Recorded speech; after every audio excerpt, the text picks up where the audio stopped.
Good to go? We're ready on you. All right. I'll give you a countdown. 3, 2. Hi, everyone. Welcome to ABCA here in beautiful Dallas, Texas. I'm here with Coach Matt here from Southwestern Assemblies of God down in Waxahachie. Coach Matt, first of all, thank you for joining us, taking the time.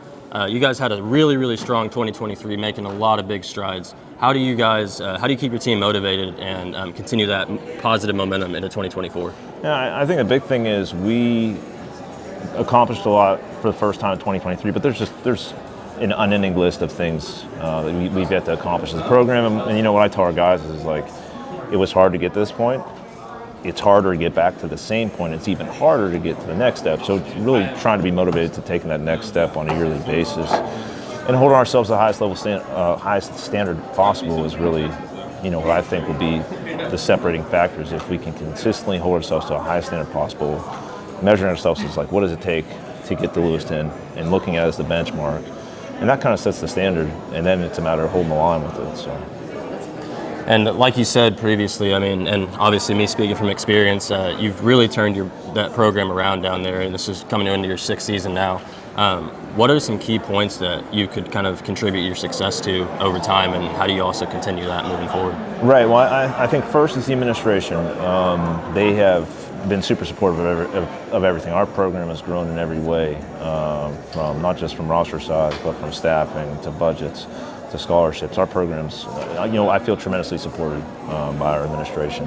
Starting out with one assistant to now, I have 2 other full-time guys, and so it's really, really grown. I think the second thing, we've recruited good players from good families, and when kids come in and they have a good understanding of family dynamic, it makes operating within a team setting a lot clearer. And I think the last thing is we've had pretty good continuity with our staff. This is the newest staff that we've had, but we've had guys who are not just knowledgeable, but willing to hold the line too in terms of our standards. And those 3 things really, you look at it, okay, how do we get what we got? It's been those 3 things consistently over the course of the past 6 years that's kind of helped us get there.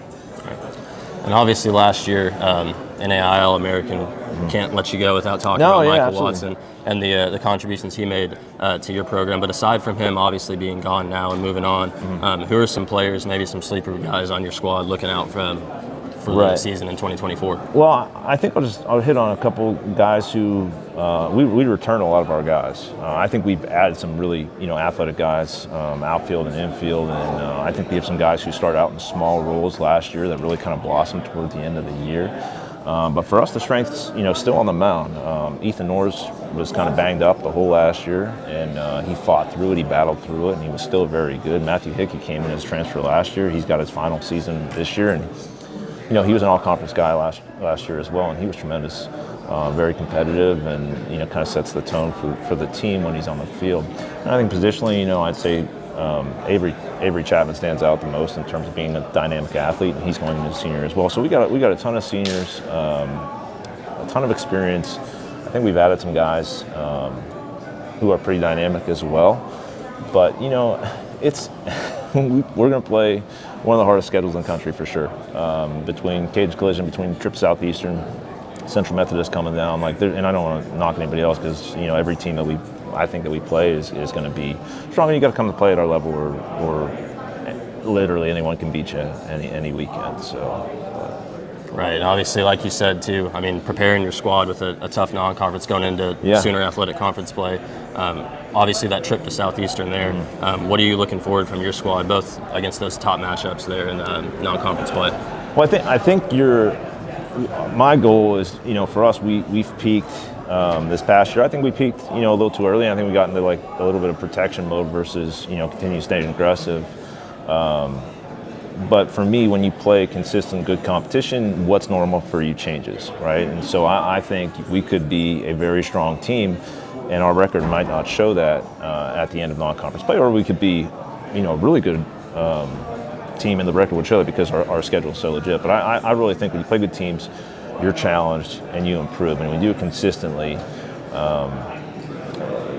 the end result's kind of inevitable. So I think at the end of the day, at the end of our non-conference play, we will have a ton of good experience, and the Sooner Athletic Conference is really strong as well. So I think those non-conference games against those really strong teams, are going to one of their opportunities for us to show how good our conference is, how good we are, but also it's going to prepare us for conference play. And I don't think, like I said, we're going to be surprised by anyone, with the non-conference schedule we're playing. So. Well, Coach, thank you for your time. Enjoy the rest of your stay guys. here in Dallas, and we're looking forward to seeing you guys in about a month. Thank you, guys. Thank you, NAIA ball, Robbie, Connor. Appreciate you guys and what you've done for the league. So, all right, thanks, man.